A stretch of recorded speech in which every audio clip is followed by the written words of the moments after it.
मऊ में मेहरिया बाद में सुनी। हेलो बाबू 2 मिनट हाँ देखिए हम आप कोली गावल सब देखिए लेकिन भाई इनका प्यार है यही में कोई लोगन का मांग बानू लइकन का प्यार हल्ला करे लगी से फुलवाल में चाहिए लेकिन भाई इनका प्यार लगा दे भाई।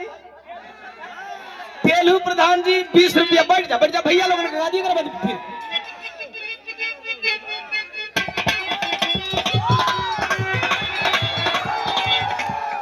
वही ले गवावत हो लोग भैया हम शिकायत लिखौले रही 2022 में वही लोग खोजला नहीं लोग बजा दे भैया। अरे लिखी ना रिपोर्ट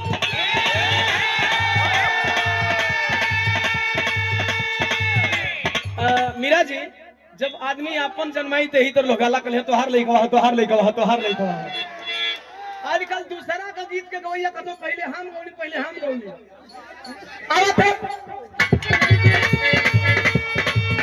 अरे लिखी ना रिपोर्ट रावण परी लपयरिया है रहाइल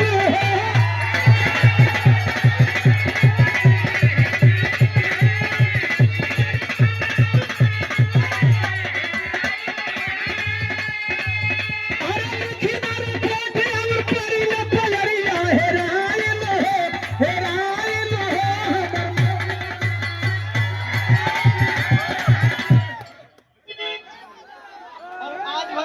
छोड़ के मेहरारू कह सकते से कि पहले ही कहले कि देखा मरद बड़ा नाराजल बा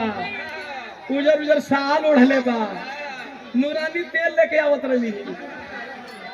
गर्मी में नूरानी तेल काम ना करेला गर्मी में मेरा जी नस के जान तनी कब टाइट होला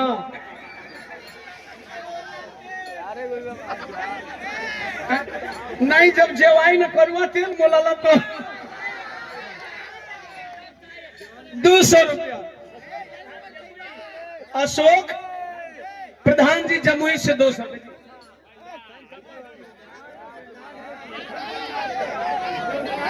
वो है करा सबकर डिमांड में बैठ जाए बाबू बैठ जाए आपे वाली होता बैठ जाए बाबू आपे वाली होता बैठ जा बाबू बैठ जा तू संविधान विरोधी ना हुआ बैठ जा बाबू बैठ जा झूठों का टाइम पास मत करा। अब